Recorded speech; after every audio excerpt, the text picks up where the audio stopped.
কৰা নহ'ব জুবিন দাক ন্যায় দিয়ক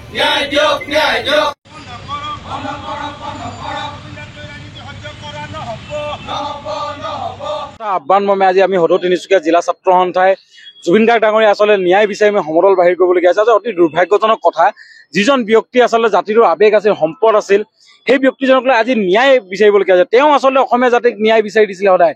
যেতিয়া অসমত অন্যায় হৈছিলে, অনিয়ম কৰিছে চৰকাৰে, ৰজা ঘৰিয়াই, তেতিয়া সেই ব্যক্তিজনে বুকু ডাঠি গৈ ন্যায় দিছিলে অসমীয়া মানুহক। আজি সেই ব্যক্তিজনৰ কাৰণে সকলো অসমীয়া মানুহ ৰাজপথত ন্যায় বিচাৰিব লগাটো অতি দুৰ্ভাগ্যজনক কথা।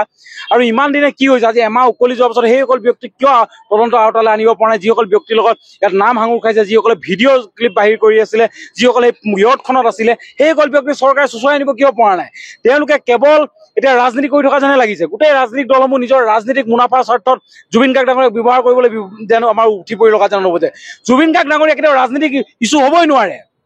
জুবিন গাৰ্গ ডাঙৰীয়া ৰাজনীতি বেয়া পাইছিল, আৰু সেইজন ব্যক্তিক লৈ ৰাজনীতি কৰি আজি অসমীয়া মানুহৰ আৱেগৰ লগত খেলা কৰা হৈছে। আপোনালোকে দেখিছে এতিয়া কালি এজন মন্ত্ৰীয়ে ৰাজপথত ওলাইছে, তেওঁ কৈছে আজি প্ৰকৃত জুবিন অনুৰাগীসকল ওলাই আহিছে। আচলতে তেওঁ কোন? নে বিজেপিয়ে চাৰ্টিফিকেট দিব এতিয়া জুবিন অনুৰাগী কোন?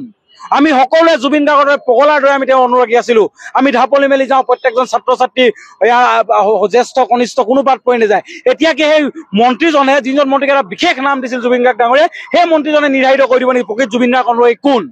আচলতে এইবিলাক কথা কবলৈ বাদ দিয়ক, তেওঁলোকে জুবিন গাৰ্গ ডাঙৰীয়াক ন্যায় দিবলৈ চেষ্টা কৰে। আৰু এটা কথা, আচলতে ৰজাই যদি ৰাজপথত নামি আন্দোলন কৰি দেখাই ন্যায় বিচাৰে, কাৰ পৰা ন্যায় বিচাৰিছে? আমিতো তেওঁলোকক ন্যায় বিচাৰিছো, চৰকাৰখনে ন্যায় কৰক। চৰকাৰে যদি বৰমূৰীয়াসকলে ৰাজপথত কাৰ পৰা ন্যায় বিচাৰে? আচলতে কেৱল ভণ্ডামি, ৰাজনীতিক নিৰ্বাচনী ইছ্যু এইবিলাক নকৰিব। জুবিন গাৰ্গ ডাঙৰীয়াক কোনো ৰাজনীতিক ইছ্যু নহয়, আৰু জুবিন গাৰ্গ ডাঙৰীয়ালৈ কোনো যি দলে ৰাজনীতি কৰিব কিন্তু তেওঁলোক উফৰি যাব। তেওঁলোকে এইটো কথা নিশ্চিত, তেওঁলোক উফৰি যাব। এয়া ২৬ৰ নিৰ্বাচনতে হওক বা আহিবলগীয়া কালতে। কাৰণ আমি সকলোৱে জানো জুবিন গাৰ্গ ডাঙৰীয়া কেৱল এজন মানুহ নাছিল, তেওঁ আচলতে আমাৰ এতিয়া গোটেই সমগ্ৰ অসমীয়া জাতিৰ এজন দেৱতা তুল্যৰ দৰে ব্যক্তি হৈ পৰিল। যিজন ব্যক্তিক সকলোৱে তাত হিন্দু, মুছলমান, শিখ, বুক, জৈন সকলোৱে নিজৰ গৈ তাত সেৱা জনাইছে। আচলতে সেনেকুৱা কাৰো মৃত্যুত কোনদিন হোৱা দেখা নাই। সেই জুবিন গাৰ্গ ডাঙৰীয়াৰ লগত খেলা কৰিলে কিন্তু জুইৰ লগত খেলা কৰিলে জ্বলি যাব, সেয়া আমি নিশ্চিত কৰিছো। সকলো ৰাজনীতিলৈকে আমি সকীয়াই দিছো। ন্যায় দাবীত আজি সদৌ অসম ছাত্ৰ সন্থাৰ আহ্বানত ন্যায় সমদলত আজি আমি তিনিচুকীয়া জিলা ছাত্ৰ সন্থাই তিনিচুকীয়া সদৰত কৰিছো। অতি দুৰ্ভাগ্যজনক কথা, জুবিন দাৰ আজি মৃত্যু হোৱাৰ প্ৰায় এমাহ অতিক্ৰম হৈ গ'ল, কিন্তু আজিলৈকে তেখেতক ন্যায় দিব পৰা নাই।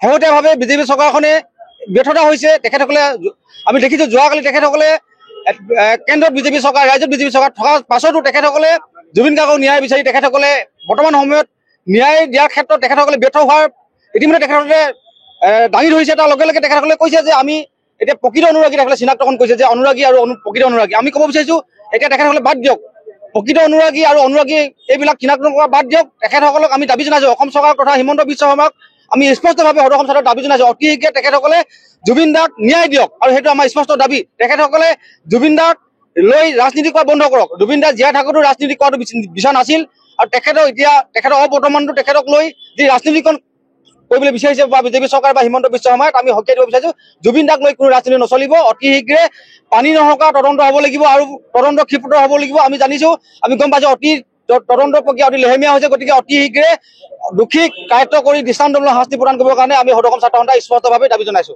যিকোনো খবৰৰ বাবে যোগাযোগ কৰক 7099017330 লগতে 7099017110 নম্বৰত।